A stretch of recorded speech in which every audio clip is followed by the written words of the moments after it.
our karma, our attitude, our behavior. That is also need to refine. And then that's the surface level. And body attitude or attitude toward the sentient beings is also important. So that is also another important part. Bodily also need to purify any negativities. And then the most important part is the purification of mind. And mind, if we don't purify our mind, then our mind is clouded or confused, all kind of mistakes that arise from our mind that's not purified. Purify, that means we need to train to mind that obstacle. But that's why the meditation is important. So that's why we bring this and we can chant together. If if you don't mind, you can see my I'm not first kind of Tibetan teachers that maybe you heard of broken Englishes, and that's because my mother tongue is not English. So of course, then sometimes you need to figure out what I'm saying, but we work together to do that. And I may chant in Tibetan a little bit because that's how I train, and of course, then you can chant in English with Elizabeth will lead. Do you need the text? Or maybe not. You lead the Tibetan, right? Yes. Yes. And on the page 5, we have this phonetic, Tibetan phonetic. So if you follow it not, that doesn't really matter. That's I just want to show, because the recitation is important. In any tradition, Hindu or Buddhism, we have mantra recitation, a bodily exercise, yoga, and mental exercise, meditation. So these three should be seamlessly work together to make our body, speech, mind applicable. Okay. Allah don't worry, jebe ja, no bai jebe ge, awa dan tam jin jembe, ado jo, jiba tan jige, ko jebe ma, nyamba dan nyambe, tam jambang, dewa dan den, doma dan den,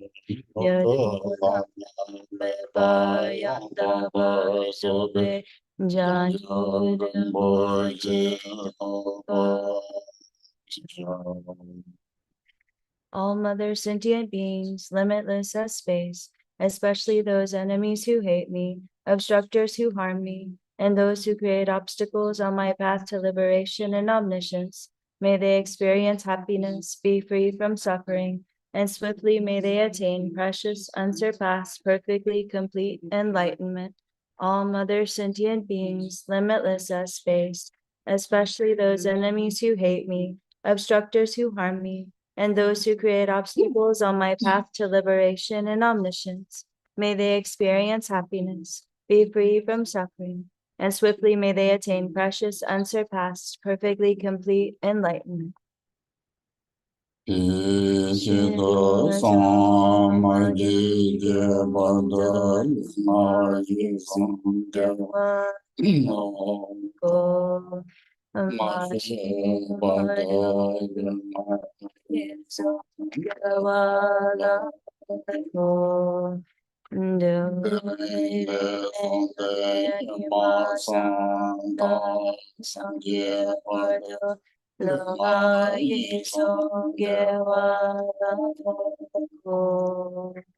For that purpose, until I attain Buddhahood, I will apply my body, speech, and mind to virtue. Until death, I will apply my body, speech, and mind to virtue. From today until this time tomorrow, I will apply my body, speech, and mind to virtue. Sanje Jodan Soje Jonan La Janjo Bamba Dami Tapsui Dange Jeso Jebe Asanje Jodan Sanje Jodan So Until awakening, I take refuge in the Buddha, the Dharma, and the Supreme Assembly. By the merit of generosity and the other perfections, may I attain Buddhahood for the benefit of all beings. Until awakening, I take refuge in the Buddha, the Dharma, and the Supreme Assembly. By the merit of generosity and the other perfections, may I attain Buddhahood for the benefit of all beings. Ma Nam Da Dan Yam De Sun Jan Dang Je De Wa Dan De Chö Dan De Ba Jo Che Dong Ha Dan Dong Ha De Chö Dan De Wa Jo Che Dong Ha Me Me De Wa Dan De Wa Jo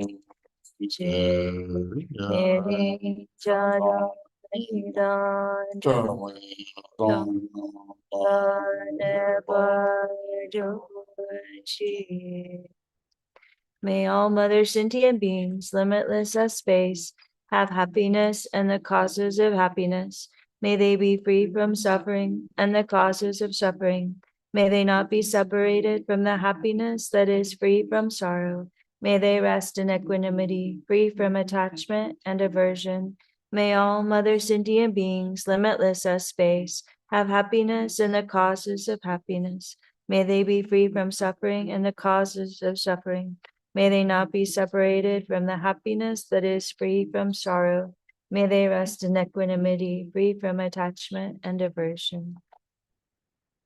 Nam Sa Wa Dan Ju Jin Sha Ba Da Je Su Yin Wan Fu Jin So Wa Ye Ya Wa Ju Si Dong Ge Ji Sang Tang Ji So Be Chan Je Chi Mo Whatever merit I have gathered through prostrations, offering, confession, rejoicing, requesting, and praying, I dedicate it for the complete awakening of all beings.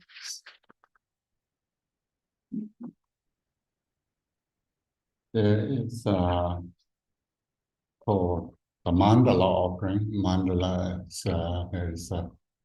center and peripheral. If you are familiar with Hinduism or Buddhism, the mandalas, the draw that circle or triangle or square, but that has a lot of motifs inside. That's called mandala. And mandala means there is a center and periphery. So not only the deities, but also the universe is also form as a mandala, and we can make that as offering as well. So this is a mandala offering. We chant that to.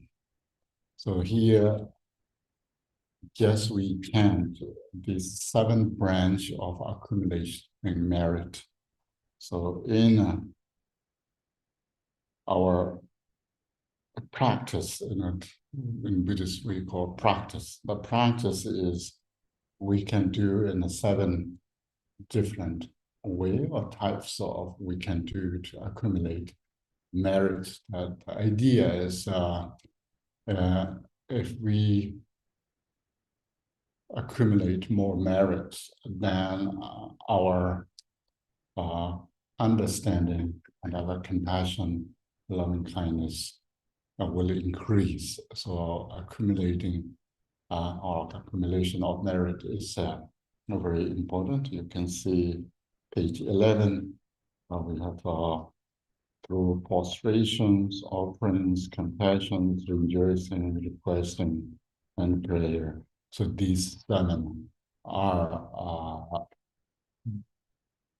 the main sort of practice of Buddhist practice.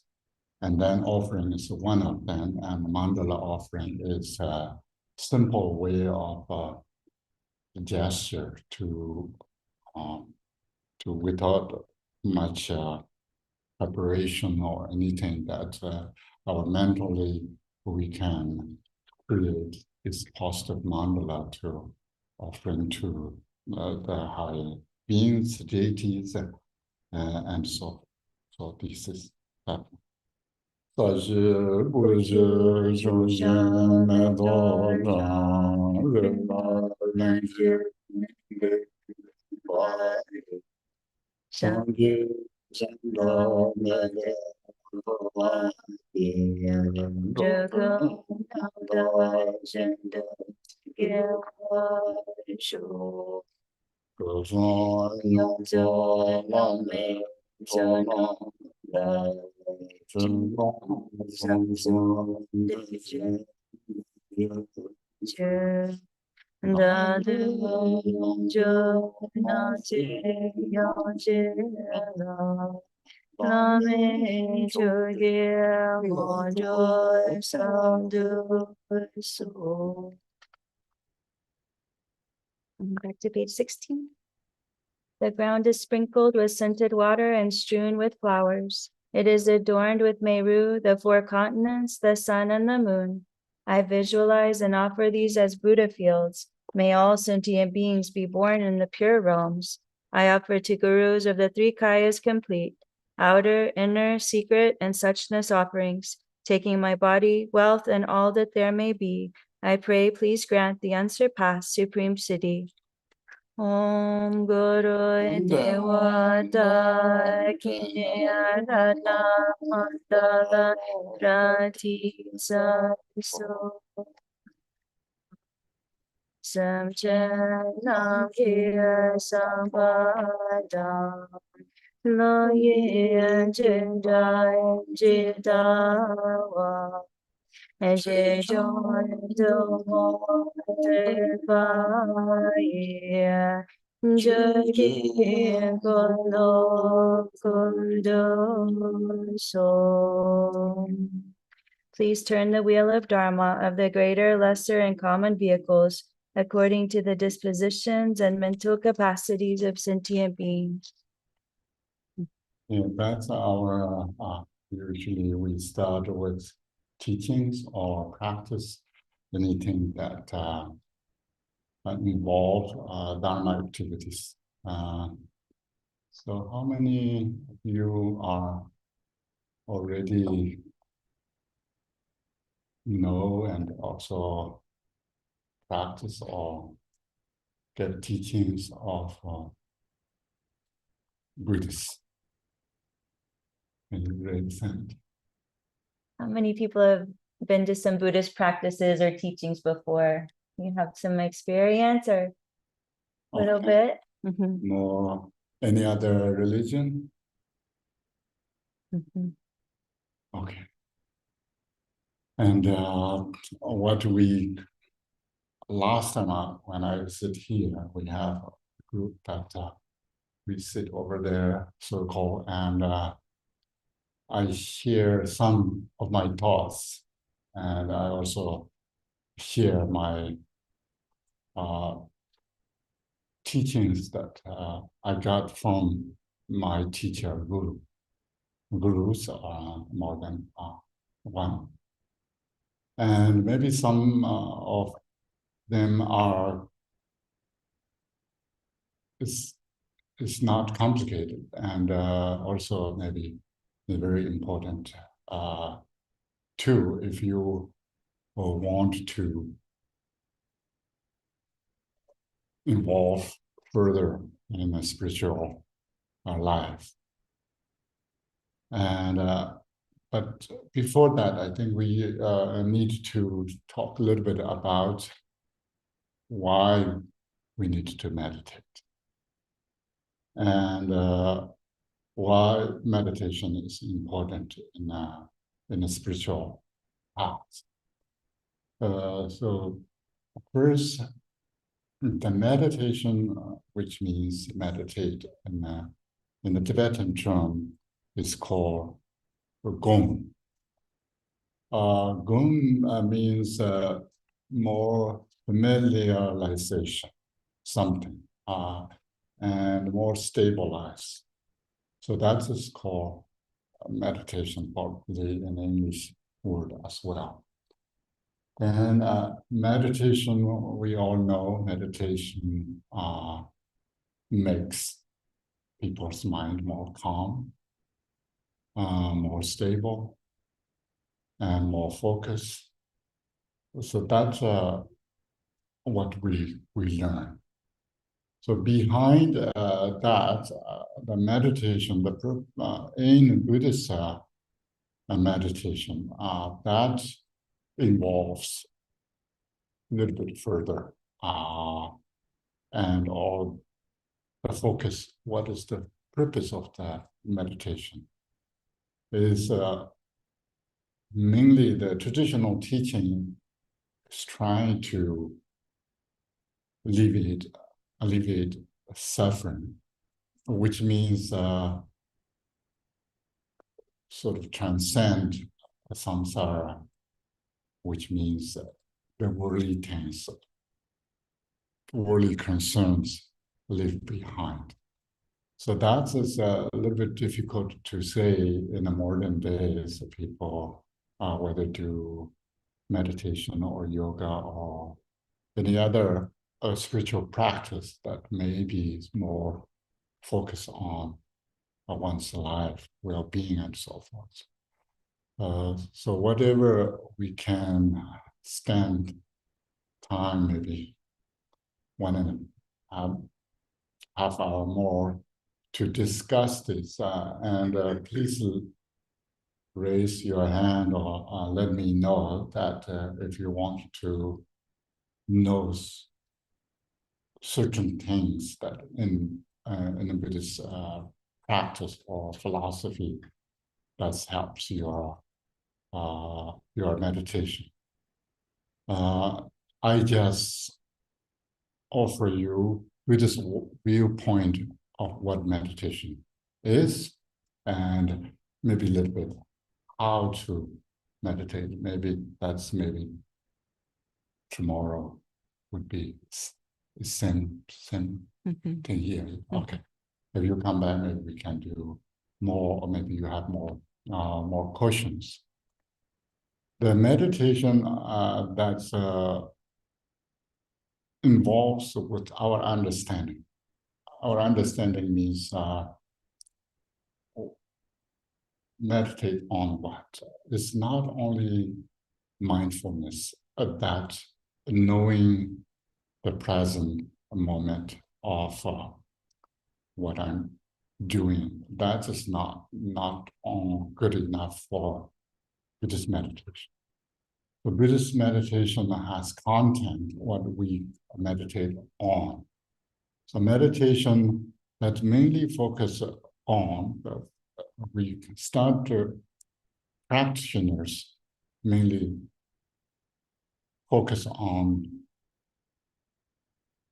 the forms. Forms means the solid or tangible things. And then we have also feelings that it's not really solid thing, but people have feelings. And then we focus on mind. This goes deeper and deeper to really what they want to find is whether there is a self or not.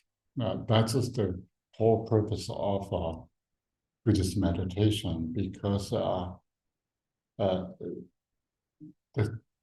samsara start from mistake or misunderstanding or confusion or ignorance, whatever we call, that is the Buddhist way of understand. Is is we make mistake. There's no self, but we think self is here, others here, then attachment arise toward self, and then less care or even more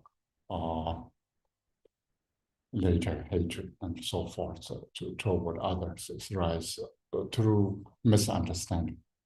So misunderstanding of the fundamental core nature of the reality is there is no self. But that is maybe going too far if you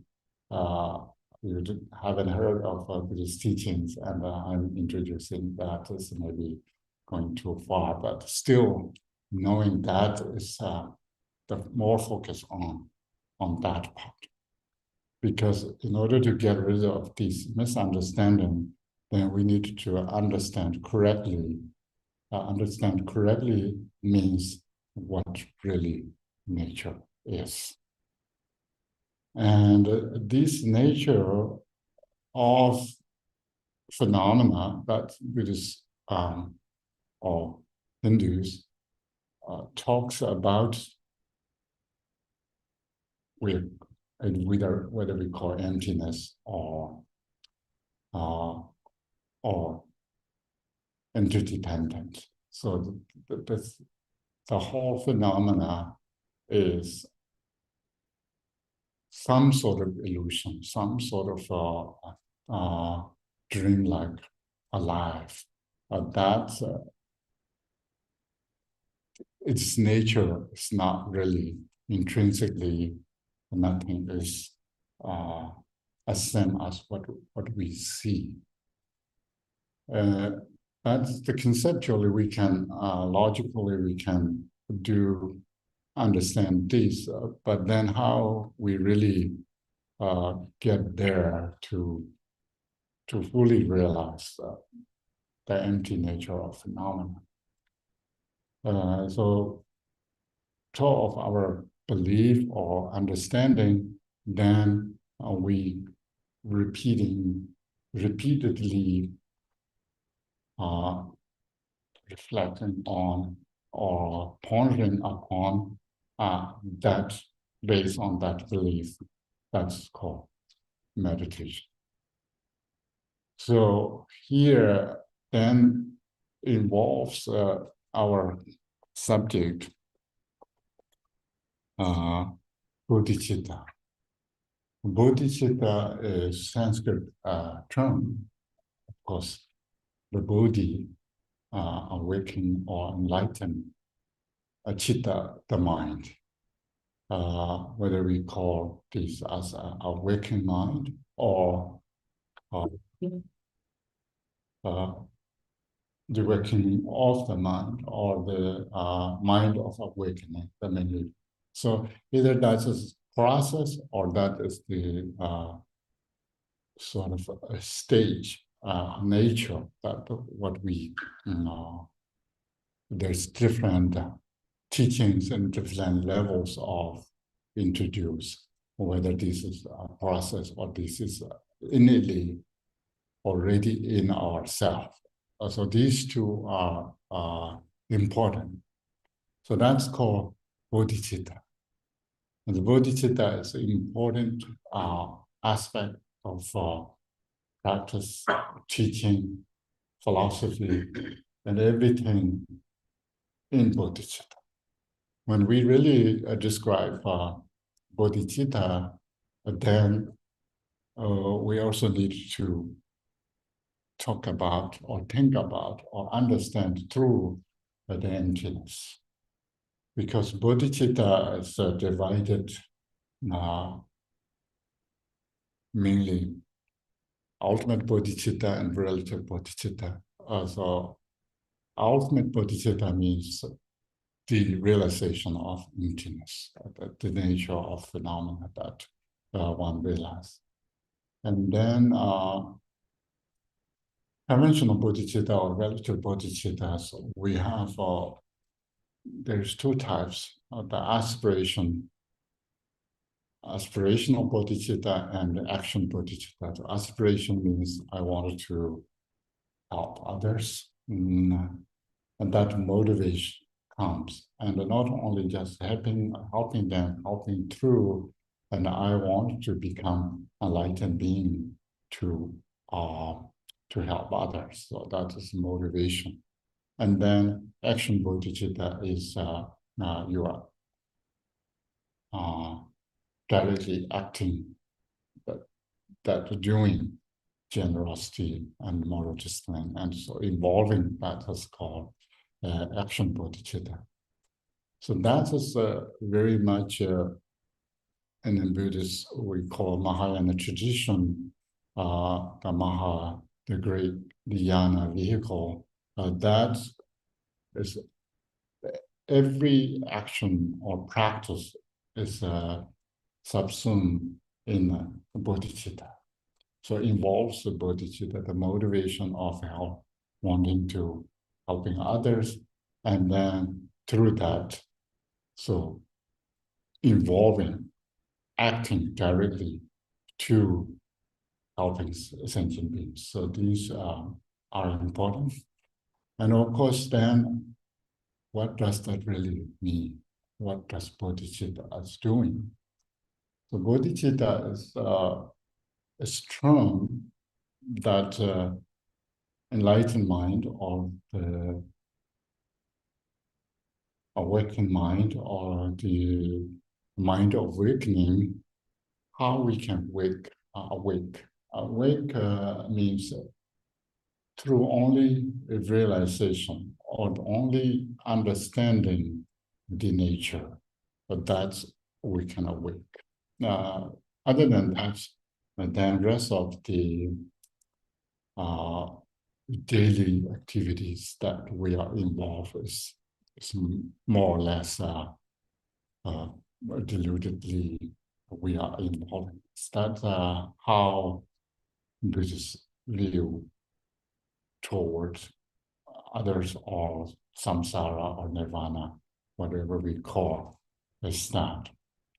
So you can see that it's not easy task to do it, because then we need to involve helping other through understanding their nature. So the nature is what we are not talking. What nature is not just we are talking about the water's nature of kind of liquid, air's nature as a kind of moving. But the real nature, there's here nature, and there's reality that pervades everyone. And here then, in the Buddhists introduce that Buddha nature. So every single being has this Buddha nature, and Buddha's nature, which is our mind's nature. And in that way, we can practice, we can access our own nature, or we can directly access Buddha nature. And so that's how we can bring our mind awake through looking at our mind, or the recognizing our mind nature is another level of methods that can bring this awakening mind as active or live, or activated our Buddha nature through the practice, or through the looking, or through the meditation.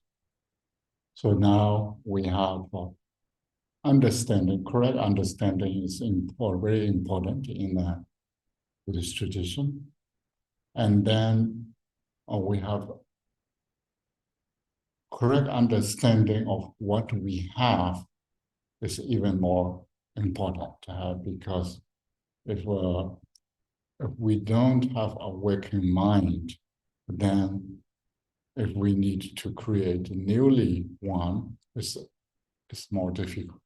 Once we have own mind nature, that is Buddha nature, then we just need to relax and look at our mind. So that is the most important part. But in order to reveal that nature, there's some positive practice or attitude or motivation that's helped us. That's what we do. Either chanting devotional hymns, what we do here, and we see the offerings imagining positively and to make offerings, that also helps.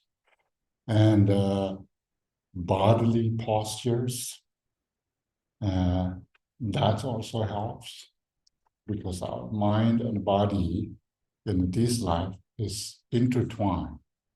We cannot really separate these two easily. And it's important, we better to have healthy and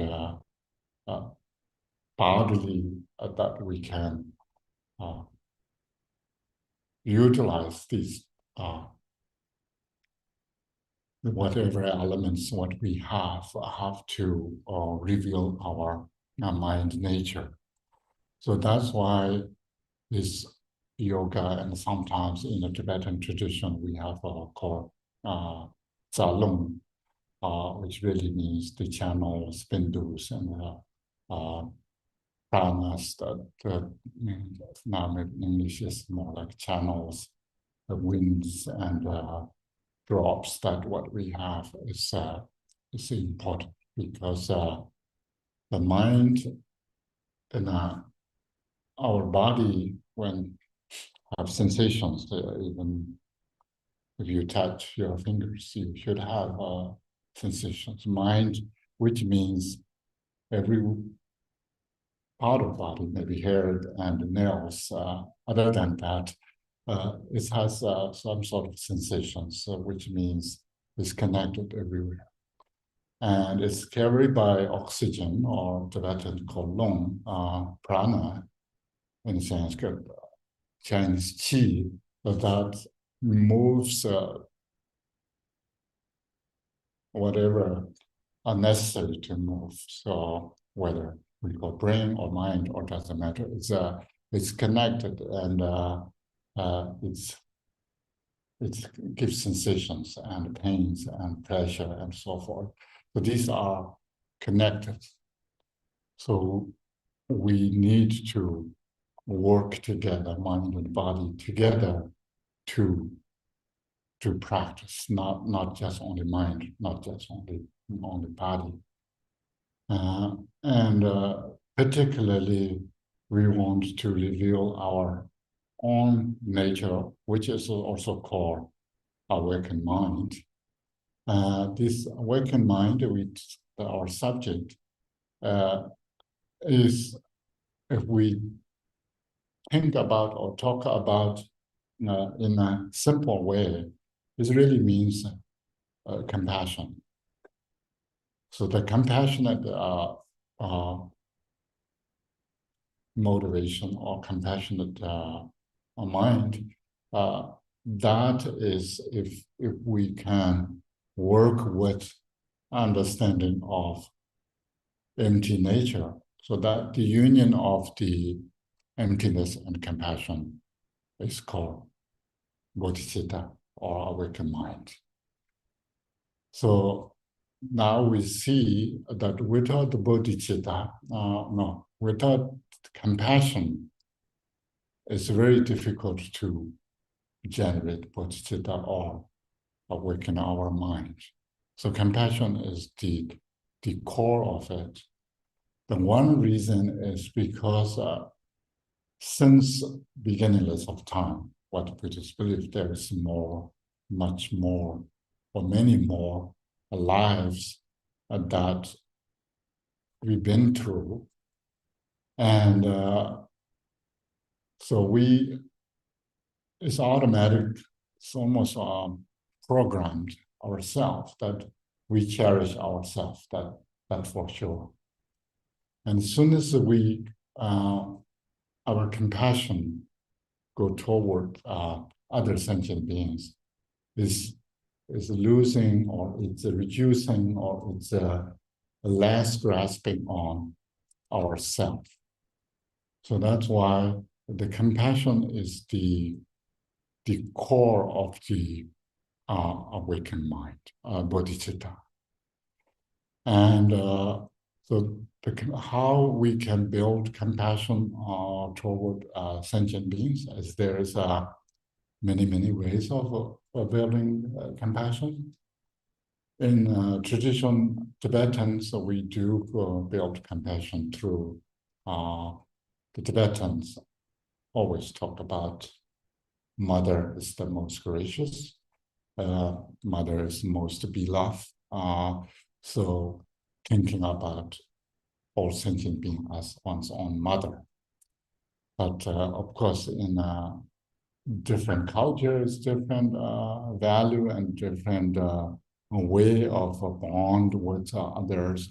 So sometimes in the West, we need to grow our compassion through our pets. Maybe I want to treat all my fellow sentient beings as my cat or my dog or my friends are. So whatever method you want to use, so need to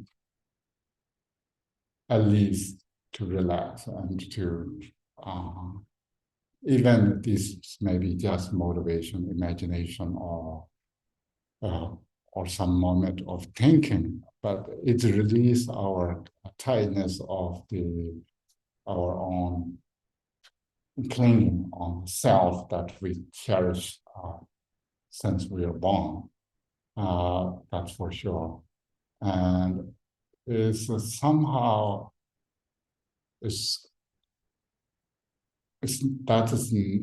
that doesn't make us better person or happier in a sense. So you probably heard of people who are caring others, maybe more happier than caring oneself. Self-centered people are. It's good for temporarily, maybe for a long time. Maybe it's good to have some good friend, even few. And modern days, we have loneliness and other stuff, depression, and everything's coming from self-centered. That's whether I don't like people, or I don't like animals, or I don't like trees, or if you separate everything from you, then of course, then you don't want to interact with people, interact with the animal, interact with nature, and everything is isolated yourself. That's why compassion is very important. And then if we use another types of positive attitude or positive mental stages or activities that we talk about, there's called four immeasurables. So mainly the bodhicitta is the state which is we awakened mind already, mind that already awakened to that stage. It's whether we call bodhicitta or Buddha nature. And then we have a mind awakening. We need to one by one or slowly need to awaken our mind. So that is also process. So in the practice, what we call is generating bodhicitta. How to generate bodhicitta is talking through these four immeasurables. Four immeasurables are, first is compassion. The compassion that generates what we talk about. Compassion itself is that what we chant in here, mainly if you look at page 9, these 4 lines are chantings of 4 immeasurables. It says, may all other sentient beings, limitless as space, have happiness and the cause of happiness.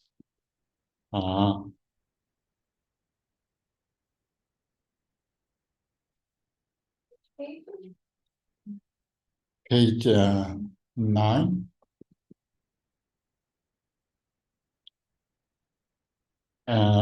And there is 2 terms that more often in Buddhist teaching you can hear, that loving kindness and compassion. So I sometimes really don't know which words are used. In the Tibetan we call Chamba and the Nyingje.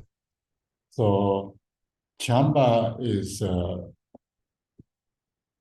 Mitra, that's half a sort of long kindness that we use as compassion.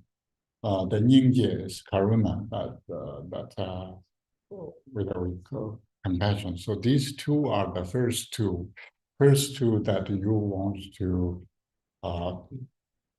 eliminate the other sentient beings' suffering, that is compassion, and other sentient beings you want to have all the happiness, but that is loving kindness.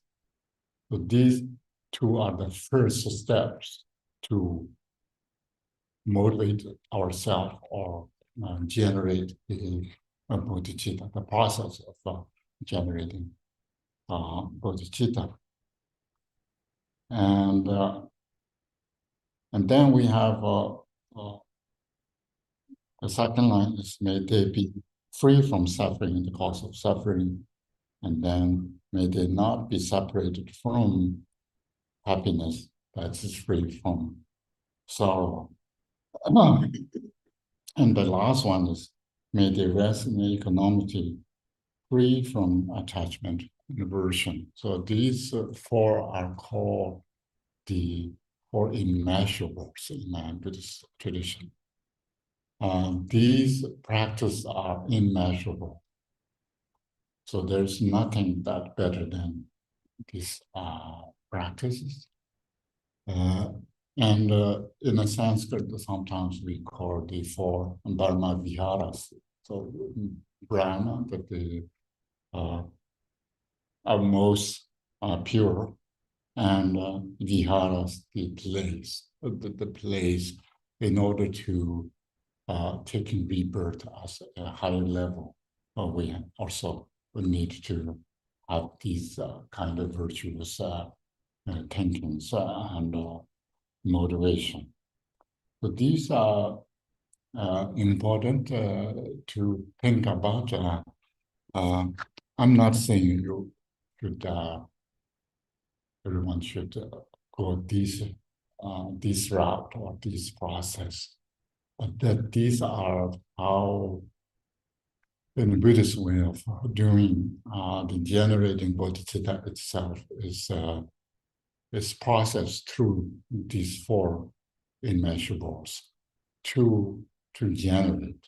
So generate means what we may don't have in the surface level, the bodhicitta is not activated yet, then we need to activate through compassion and loving kindness and so forth. So these are important part of the meditation. Now, I said that in order to alleviate suffering.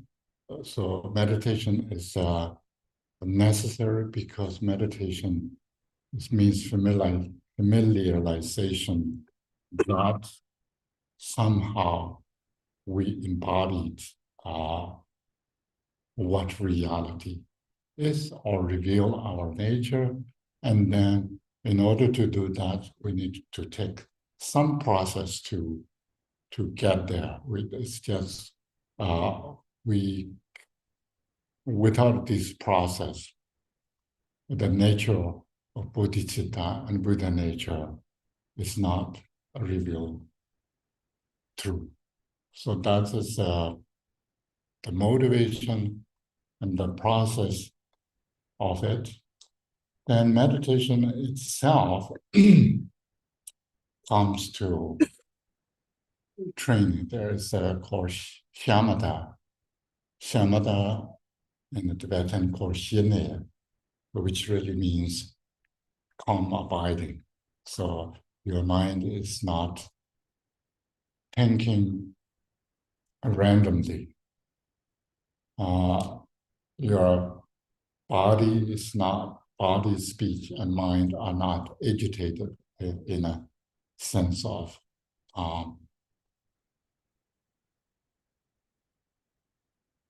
the daily life. So the meditation itself is some sort of sit down and then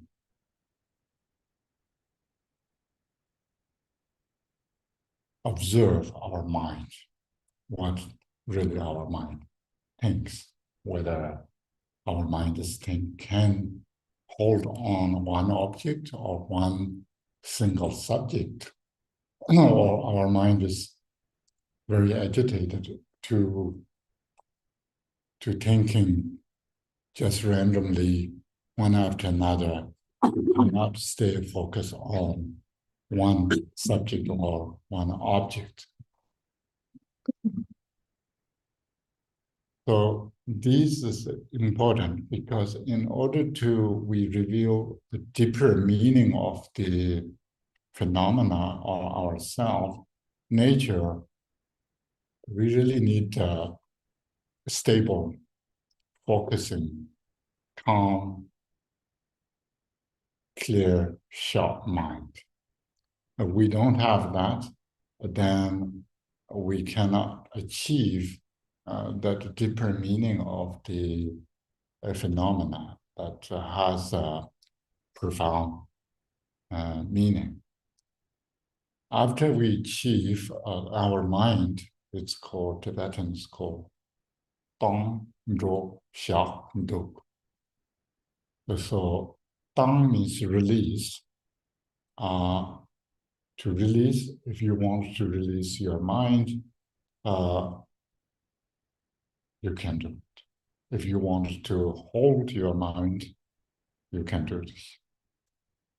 If you want to move your mind, you can do it. And if you want to your mind settled, you can do it. If you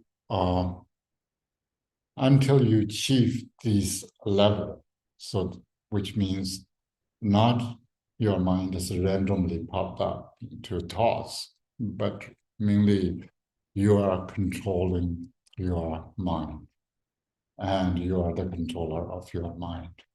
In order to do that, then we need to focus on or meditate in shamatha. What do you mean move your mind? Like from a certain subject? Or you want your mind to rest or you want your mind to move? What are we moving? Yeah. So then other thing here, it's maybe culturally thing. In the East, people describe mind. My mind it's not really going out, but when you're thinking, your mind is going toward objects. that seems that when we say it in English and Western culture, mind cannot really leave from your body, so therefore mind cannot move out or traverse or mind that doesn't have that. But here in the East, mind we only can describe through movement, directionally, whether my mind is moving that direction to grabbing that object, or my mind is going inwardly to facing my thoughts. So anything that mind is movement, and especially whether the mind, there's no single place that in our body has a place for mind, but mind that move through the prana, the wind, or wind is a little bit difficult in English. What called qi, prana in the Sanskrit, Chinese qi, the wind or the it's not breath, but oxygen that moves our energy with our mental or mind or cognitive entity, that whatever it is. So moving is it's language and also culturally thing that mind move. Mind never moves, and it's a little bit difficult to describe how I can perceive that double door, because it's distant from me.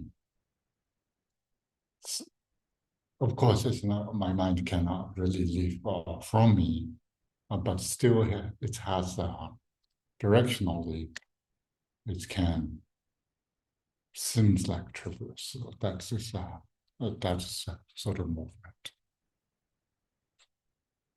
And so that is what I want to share, and how much shamatha practice you want to do, and any questions on that?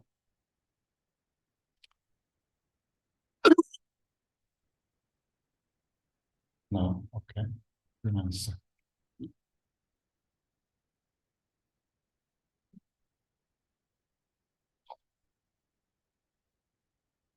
So then how about we can meditate a little bit?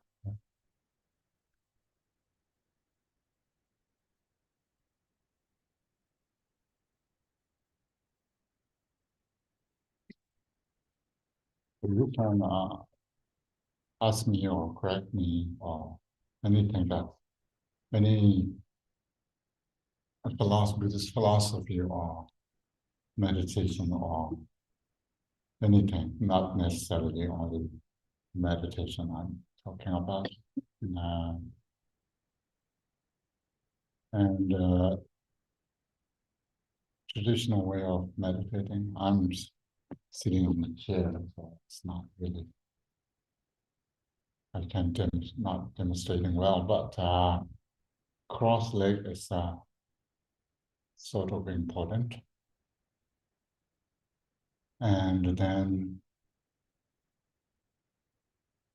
really, what if anyone, maybe could you share with us or with me what is mind? Is different from body, or is part of?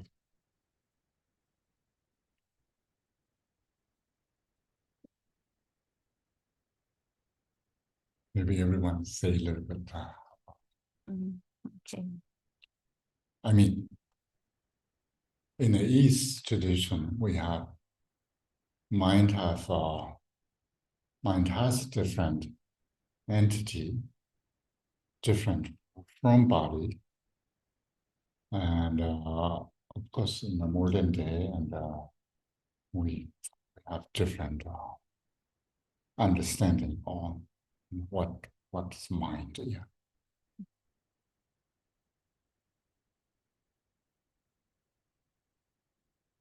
Yes. As I'm hearing you, mind is not the thought. Thoughts are not the mind. It is not the self. Self is interconnectedness with all consciousness. The mind is the awareness of the thoughts and the self. So watch. Yes, the mind is not thought, and mind is not self. And so mind is The awareness watching. So that is separate from our body. That's Separate, but it's it operates without limitation of the body.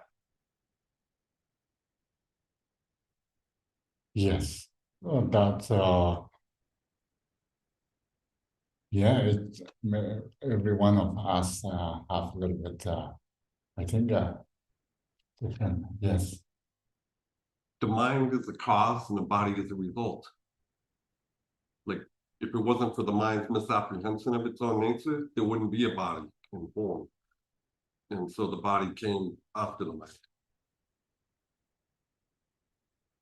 Mm-hmm. So I think we can. Everyone's thought is somehow is correct. I think.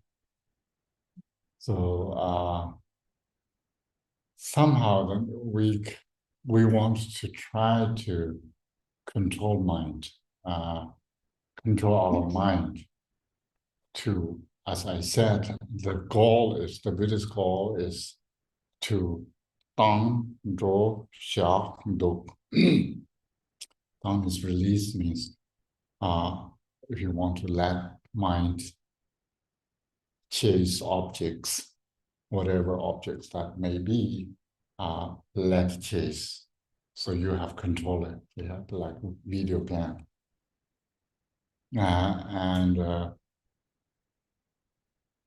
And draw means my mind's movement that move outwardly or inwardly doesn't matter. So mind is all oneself is controlling. There's like a video game. So until our mind has become like that, then we are influenced by or follow after our mind, not so our mind control ourselves rather than we are controlling our mind. And Duk means settled. If you want to mind settled, don't let your mind or our mind to perceive or not perceive chasing objects. We can do that, then we have control or gain power over mind to control the mind. So I think our own individuals, no matter what we say, what mind is, whether separate from the body or some part of the neurons in our brains interacting, and that activity produce our thoughts, and that beyond that there's no mind. Whatever we say, but our goal is to control our mind rather than the endless thoughts that we need to follow kind of helplessly, to do things. The more modern days, we have many social media and advertisement and everything. They know how it's scary parts. They know more our mind than ourselves. That's why we are helplessly chasing that. Yeah, and then all the advertisements, they now almost they know what would we buy and how much we pay and everything. So that's we have no control of our mind at all now. It's a little bit better to have control our mind. That's even we are not talking about higher spiritual goal, but still in the daily life, there still have good use of training our mind, controlling our mind, and so forth. So that's part of important. Yeah. Yeah, thank you for sharing, and so maybe we can sit down a little bit, watch our thoughts to see what do we want or what we don't want, and we eliminate the what we don't want things and what we want things. But in a basic level, it's important to separate that in a deeper level. What we want and what we don't want are the same, sort of same thing. This game of everything's what we want and what we don't want. So these two are coming constantly to us to lure our mind to there's no peace and focus and rest, now a calm state. That's why we have a busy life with busy mind to then it's sometimes become overwhelm our system. So that's why people can get upset, people can get lonely and so forth. So usually the meditation, whether you close your eye or open your eye, there's easiest way of training this is looking at one object. Whenever your thoughts kind of, I'm not sure English word, goes on something else, you need to bring back on that same object, because we are now training our mind to try to think simple way, to concentrate on the one, to make our mind not really scattered and uncontrollably kind of chains of thoughts that rise one after another. That's more our purpose.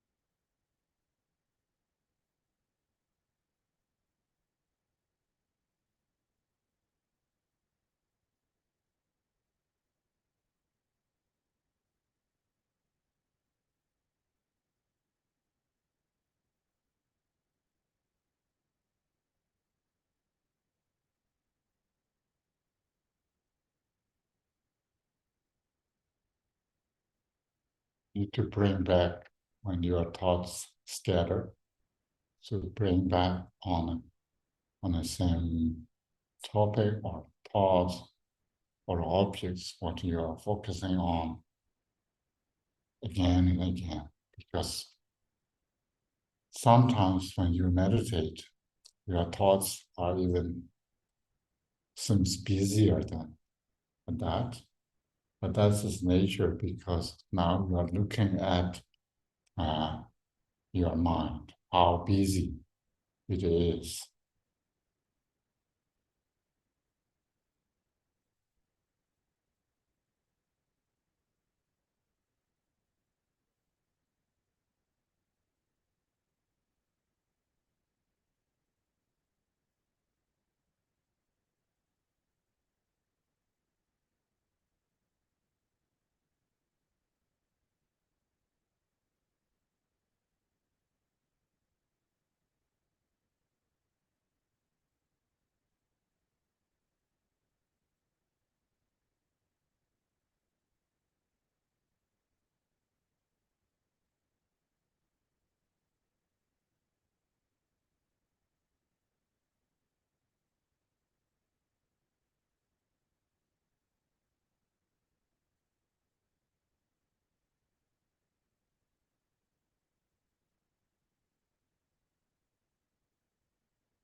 And your body, probably your spine should be very straight. That helps the balance of the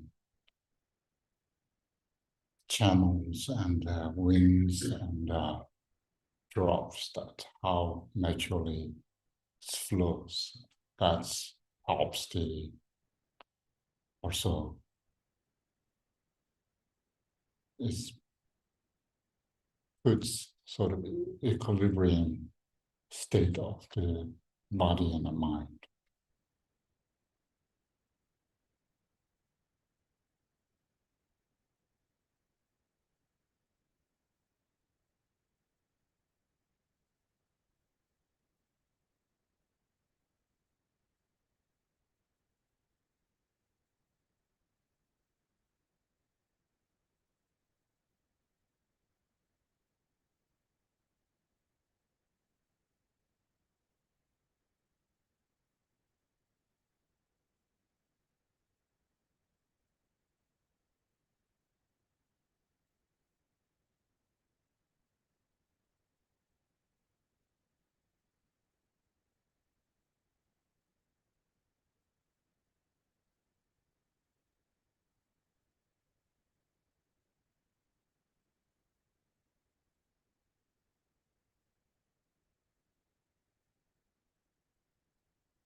Okay, relax a little bit.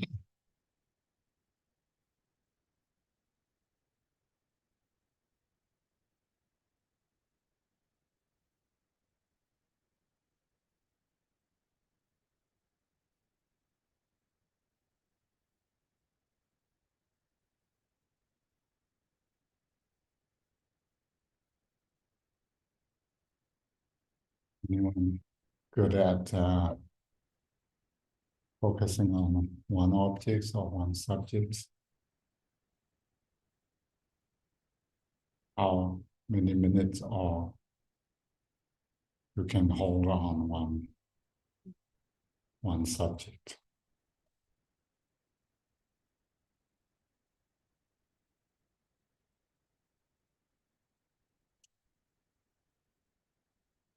This is most basic trainings. Of course, I see most of you on closed eyes. This is sometimes very helpful because all the distractions, noise, lights, and everything is more distraction. So it's good. Sometimes people do practice this shamatha through an objects. If you could maybe slam this flower, something in front of you to focus on. If your thoughts goes away from this flower, is that English? It's okay. Thoughts go away. So mind cannot go, but thoughts can go. If your thoughts wander away from the flower, That then can say, bring back, that's, redirect. we can say that. But we cannot say mind, your mind cannot go on the flower here. Is that true? Your mind cannot go on away from the flower. Which is actually culturally, do we speak like that? Is that something that we say? Mhm. Yeah. It's okay. Okay. So these are, we can discuss more tomorrow if you can. But these are basic how we train. Of course, then it involves not only the focus part, but how much focus you can develop is based on, according to all our teaching, it's more, it's not only how long you spend on this, but also the behind. If you know, when we talk about karma, karma is sort of mysteriously works behind our life. And that's one of them. If you're concerned with that, but if you're not, that's fine. But I just want to tell you a little bit the karma, that whether we can achieve good meditator or spiritual path or something my goals I want to achieve, is not just the effort. It's method, it's thinking, it's also some sort of karma that behind. Maybe some people take longer than the others to achieve that goal. And karma, of course, when we talk about virtue and non-virtue actions or thinking is also action. And the karma is created through body, speech, and mind. And these three are, when we separate, we can categorize that, but mainly working together as person interact with something else. So this understanding is deeply rooted in Buddhist tradition about how virtue you are and how much negativity karmas you purified. The more you purified negative karmas, you have more pure, clear views and meditations that we can achieve. And the purification, is we already talked about, can be done through chantings, can be done through meditation and visualizations, and can be done through bodily activities, yoga and postures and gazings, and also bodily, you can serve for others to helping sick people or other animals, whoever needs your help. So these are important in the tradition. That's why we are involving the chantings that formulated by some realized masters. And we chant that. It's a sort of summary that we see the four immeasurables are put in this way while we are chanting. Also our process of thoughts, our thoughts are also arise through. And sometimes, of course, when I say this, then I got some feedbacks that maybe you train when you are, since you are small, or you are trained by tradition, that while you are chanting, you can thinking through the chanting process, the meaning of the chanting. And in the West, we don't do that. We a little bit different process. Chanting itself may not help as much as some traditions do, and whatever that may be, but still need to familiarize. There's some formulaic things to thinking process that lead by devotional chantings. So that helps us, because until we open ourselves to feel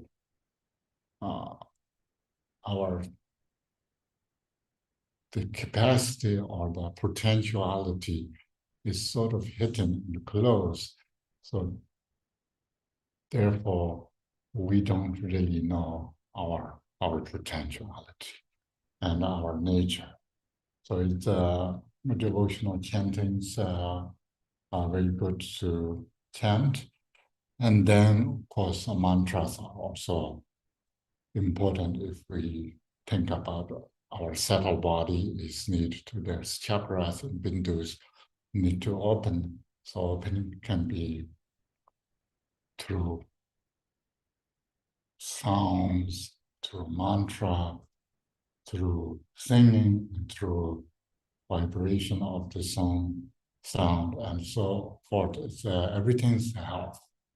And also, of course, yoga postures, asanas, and so forth are very important to doing that. So therefore, maybe we can chant one more to see what we learn from from tonight. So maybe we can chant to begin again to see. These all chantings are all about to how we need to motivate ourselves toward other beings to make our practice is fruitful and useful and so forth. Just chanting. Page 5.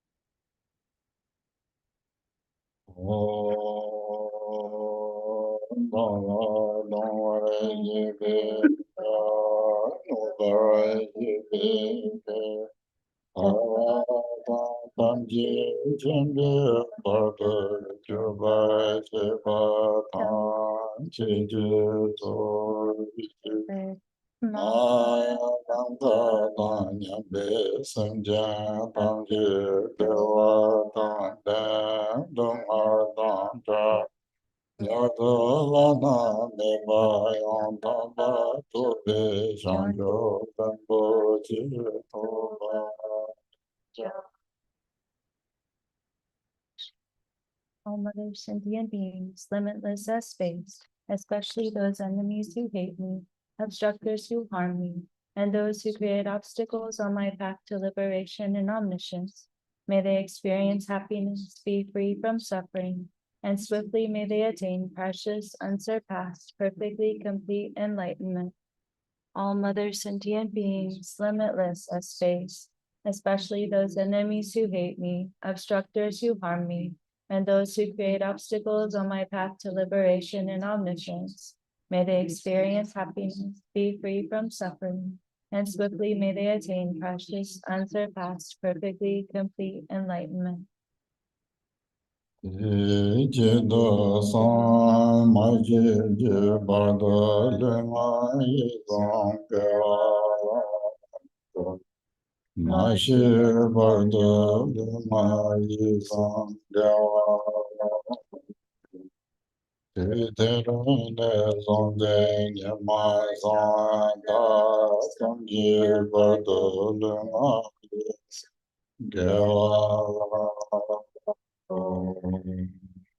For that purpose, until I attain Buddhahood, I will apply my body, speech, and mind to virtue.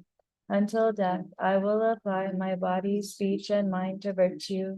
From today until this time tomorrow, I will apply my body, speech, and mind to virtue. Sanje Jelan Zoye Jonan La Jang Jang Bada Kane Tax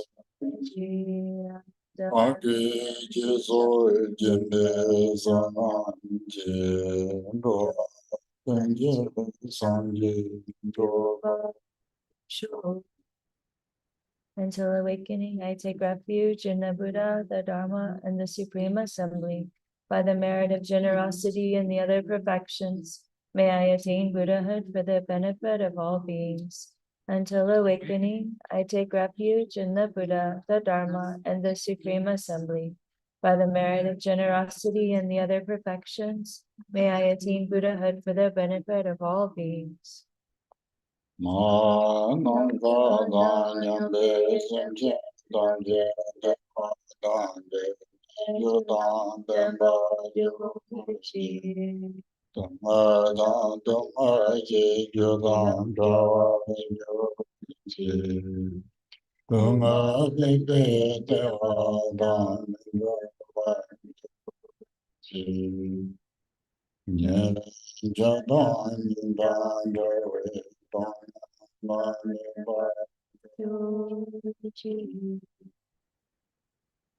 And all other sentient beings, limitless as space, have happiness and the causes of happiness.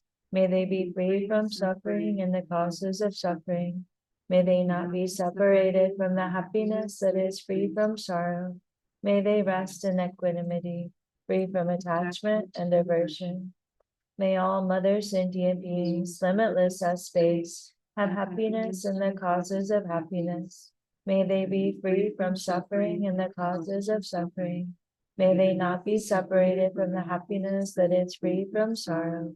May they rest in equanimity, free from attachment and aversion. Yeah, so a little bit different, yeah, beginning of each end. Now the information we have here. So now let's sit in meditation. Whether you want to focus on objects or focus on the mind. If you look outwardly, we can see objects. We see colors, shapes, and lights and darkness and so forth. And we look inwardly, outwardly, better to close eyes to look at our thinking, what thinkings are, pop up in our, what thoughts are, pop up in our mind.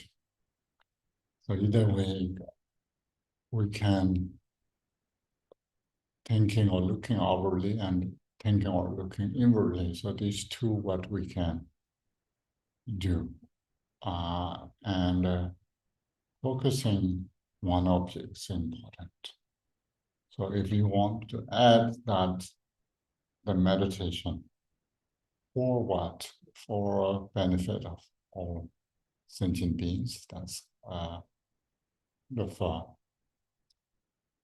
noble thinking and also spacious thinking, rather than I by myself want to become a happy, healthy individual. It's of course that's a good idea to have it, but if we expand, including everything, everyone, every sentient being, then including oneself as well, then that's where our thought is expanding. And these changes are purposeful for that. So we can, either you want to do shamatha practice that focusing on one object, one subject, or now we can expand our mind to open up all sentient beings to, I want to do, or I want to benefit all sentient beings to sitting here. So that's kind of motivation, how you build step by step. So that is called practice. The practice is not really talking about there's only one way to get there, but rather than there's many ways of generating bodhicitta, or to generating for the purpose of practice that for other beings as well.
One thing is very important, and also good things, meditating on bodhicitta or expanding our mind as awakened mind toward for to sentient beings for the sake of benefiting them and one's own awakening. We don't, it doesn't cost anything for us. It's just, that's why meditation is wonderful, that you don't need to mess up with others, or it doesn't cost anything. You just sit down to raise positive attitude toward sentient beings or motivations, and then you want to open up for all sentient beings. So that is quite opening and connecting, positive attitude.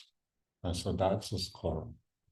Whether we talk about spiritual level or not, is a positive action, and that's probably opens our mind to more accepting and more including, and so forth. So that's really important part of the practice.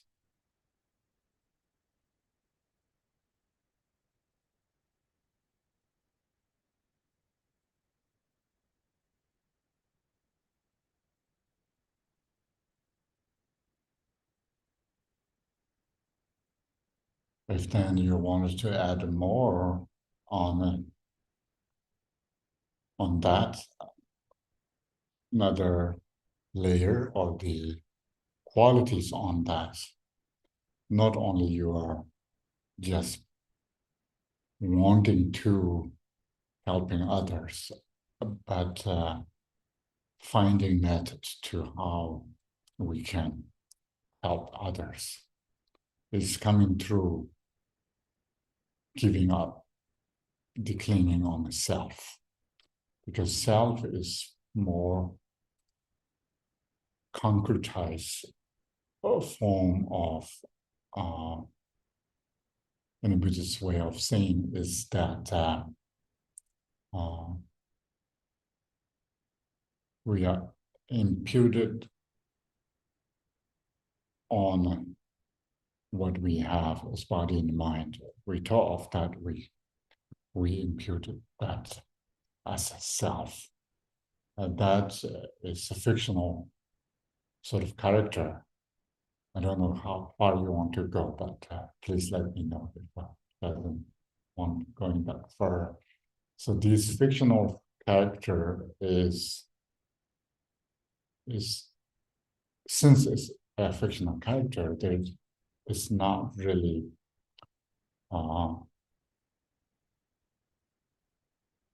truly or innately or not there, and so opening to others and losing attachment or clinging on the self, our meaning is the same. So it helps to open up for others. That's an important part. In order to do that, then we need to know the Buddhist view or the Hindus we have, emptiness. That is more a deeper way we can think about, and then if we want to go that direction to further explore this meditation or understanding or view, then we can discuss more on this tomorrow, is because then we are going a little bit deeper, further exploring this area. So meditation is mainly means maintaining or nourishing that my understanding. Hopefully that is correct understanding. So the meditation is just primarily relaxation, and so it's important. And, questions or not much questions online? We had one. Maybe one or two.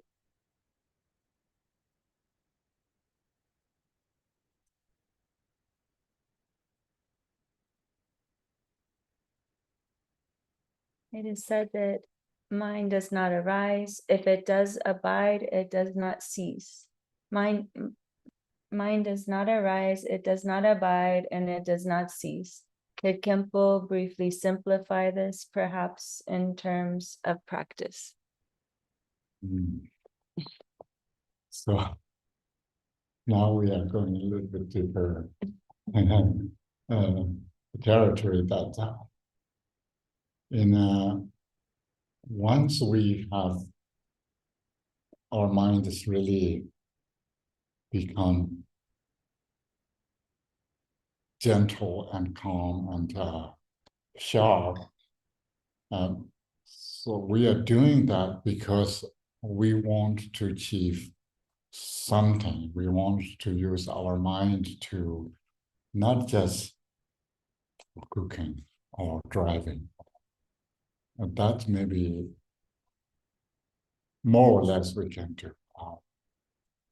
I by myself, sorry that I don't know how to cook well. So probably meditation can help, but that's it's not what we are talking about here. There's comes to level, then first we analyze our body, whether there's atoms or molecules or any tiniest particles. Even logically or scientifically, we can find is, I think, both sort of proof that there's not really one thing that we can point out how our physical body or the mountains or rivers and oceans, how it's built. And we cannot find the basic blocks or basic foundations of them. So that's how we do meditate on body, means where is the body? If we cannot find that, then we still may think I still have feelings and sensations and so forth. Then what these are, and we cannot find that part, then we are looking at the mind, because the physical things is the coarse entity or objects, material. It's easy to dissect things, break down, and then feeling is a little bit difficult. But mind is even more difficult because mind we cannot measure and cannot color shapes. But still, if we think about moment or momentariness of the time, and then mind can be measured through measure, or based on the time, mind somehow we can describe this mind as yesterday's mind or today's mind or tomorrow's mind or the millisecond ago I have mind, that mind, or the moment mind, or the so 3 moment mind. So if we try to dissect that, analyze that, we cannot really find the mind because the past is already past and future is not yet come. In a millisecond, there's nothing can function properly in a millisecond. So which means our mind is mainly useless in words. This is just surface level. It seems working, but it's not really logically. The mind has no function at all. So if we go tonight, they're maybe a little bit too far. So I don't want you to wondering what we are talking about. But online people, I think they are already know that part and now asking that whether there is mind or not. So, so of course, then, just I said, there's not really mind. And then the fourth level is meditation or mindfulness is whether there's anything or not, and called phenomena. But that's also need to analyze and find out the core nature, reality is also we cannot identify what it is, and that's why it's an emptiness comes. The logic and the philosophy or the Buddhist philosophy, then meditating on emptiness is a little bit different than conceptual meditation that we can focus on objects, that we can expand our motivation, our loving kindness, thinking about all sentient beings, and our purpose of the practice is also for the sake of sentient beings. And these are conceptually we can think about, and especially Tibetan Buddhist practice involves visualizations, and sometimes we call this the generation stage or generating stage. Generates something you can build mentally, imagining the deity in an empty space. And then kind of dissolution means to dissolve that into the space, to sort of exercising our mind to this all involves the exercise our mind. But yes, there is no mind if we analyze or teaching, but still today we maybe a little bit slow down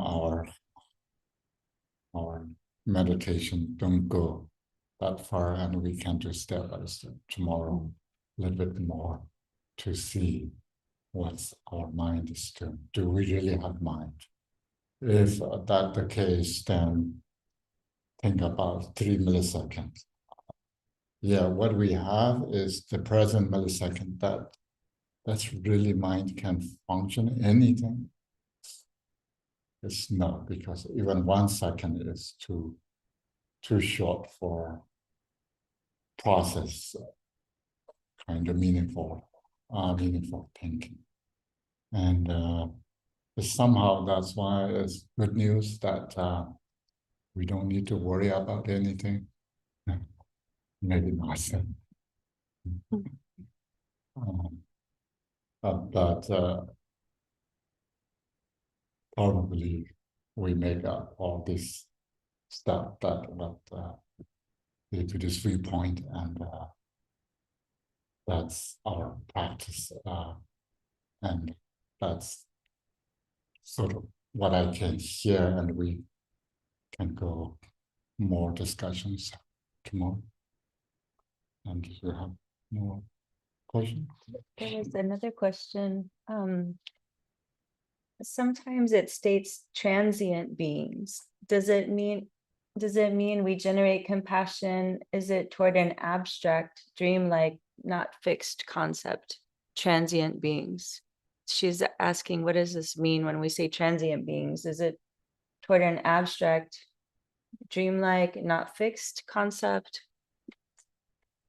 Yeah, I cannot think of what transient beings in my own language, Tibetan or Sanskrit. That could be because everything's dreamlike. Whether we are seeing ourselves here, me here, there, but still it's just or only I am seeing you and me and here, you have nobody here, or it's just like dream, I'm dreaming, or so that's kind of illusion level of beings. But the compassion, not compassion because there is the real beings that needs of course that as well, but it's mainly, it's not whether sentient beings are real or not. It's compassion help oneself to open and become compassionate. And then secondly, if we even maybe don't be upset, please. All of us just fictional characters, but somehow we need to interact. And it's once we input it in this way, subject-object duality, it's not real, but it's the same as real. There's no difference because there's no reality things. Yeah. So And that could be transient moving through the different realms of samsara, or transient moving through different lives. I think it's also talking about this when they're saying transient. could be. Yeah. I have a question. Okay. At the beginning, you were going through I think you were naming 5, but you said 3: mind moving, or like following mind anyway. We're letting it go where it wants, or then bringing mind to rest, or then moving mind certain direction. What's the 4th? There's 4. Tang, Mm. Do, Xiak, Do. So Tang means release. Release means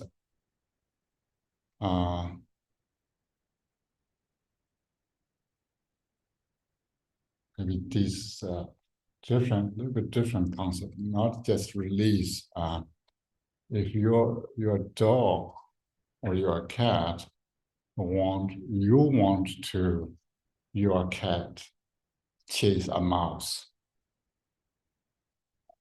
you are release your cat. It's not just release, you're purposely directing to chasing that object. That's called Dang in Tibet. So it's not just release for purposely follow a certain thing. Release and watch, or There's purpose going on. If you want your cat wants to capture that mouse, if you release cat to directing to that object, there is purpose going on. And that is called Dang, the release. Xia, Dang, and Zhuo. Zhuo means moving, walking. If you want to, your mind is focusing on these, but mind wants to move on that flower. You are moving. Your focus is changing. That's called move. Xiak means let it be, or you are putting on something. One means your mind move to on that object, then you are kind of settling your mind or put your mind on that object. And then Duk is similar as settling, but means then after that, once you settle on your mind on that object, then your mind is not moving from that object for as long as you want to stay your mind on that object. So that is Nuk. So these four, until we cannot control our mind as what we want to, these four movements or objects or focus, whatever, we need to train our mind. But there's could be more as well. We can train our mind. But these are the four verbs that talks about how much control we have on our mind. Maybe there's more, yeah. Maybe English is a little bit different. The Tibetan always these verbs are mind movement, mind is going, mind is settling on, mind is resting on that, and then you're Really. releasing mind to the objects. Okay. Thank you. Yes. So we can move our mind to places we have seen. Can we move our mind to places we have not? A little bit putting We a little bit up. can move our mind to places we have seen. Can we move our minds to places we have not seen? Yes, that part, I think that's a culture thing.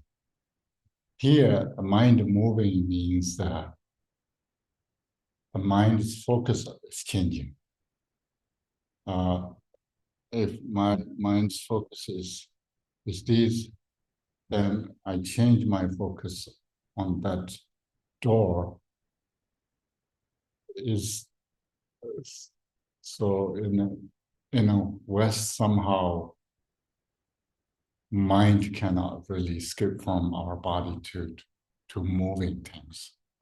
But that's how the Tibetans or Indians talks about how mind moves. It's really just focus moving. It's not actual mind is coming out. So therefore, we would not see the actual mind entity is moving, but we only see the focus is changing. But as far as like something extraordinary, like the city of being able to view something that we're not directly able to see in this room, she's saying, can mind go and see something that we haven't seen? Right? You say one more. So we can think of some other place in the room or some memory that our mind has been in some other place that we know. We've seen it before, or we can look here, we can look there. Yeah. But with mind's power or mind's perception, can our mind move to a certain place that we have not seen before? Escape from body. The power of the mind. Does the body have to be there?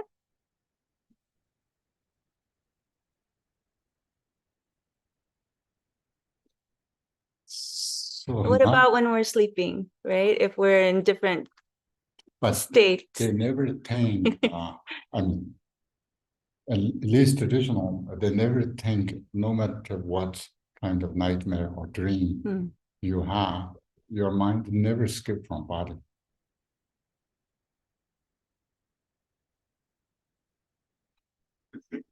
The traditional Tibetan definition of death is separation of mind and body. If mind separates from body, then it means death. What if mind is still in our body, but it has enough understanding that it's not limited by just what our physical eyes see? Yeah, and that has two questions. It's objects coming in or subject going out.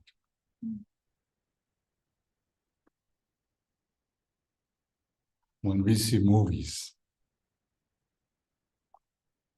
it's that our mind is going in to TV or TV reflections coming to our eyeball. Mhm. And then we process through to conceptualize them. So usually what we see is our eyes like a mirror. So the object's appearances reflects to our eye. And then the eye consciousness raw data to put in the conceptual mind. And the conceptual mind process to see, oh, that's a drawer because it has 4 corners and can open and close.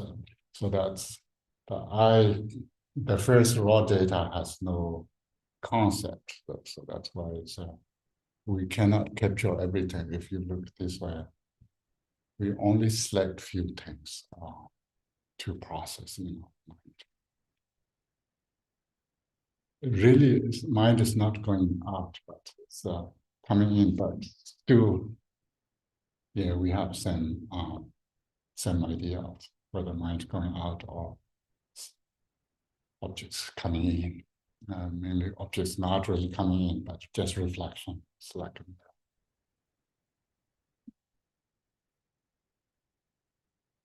maybe tomorrow we have more fun to talk about reflections and emptiness and so on. But anyway, thank you so much. I'm taking your time more than it should be. So that there's a dedication, but I can attend.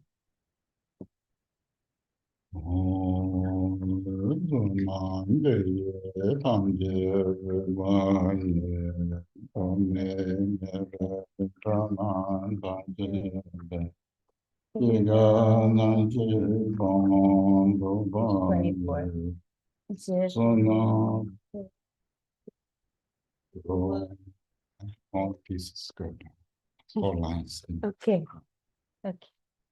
By this merit, may I attain omniscience. Having defeated the enemies, my wrongdoings, may I liberate all beings who are tossed in the ocean of samsara by the waves of birth, old age, sickness, and death.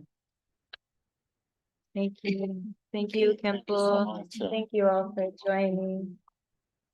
I appreciate your presence. Thank you so much.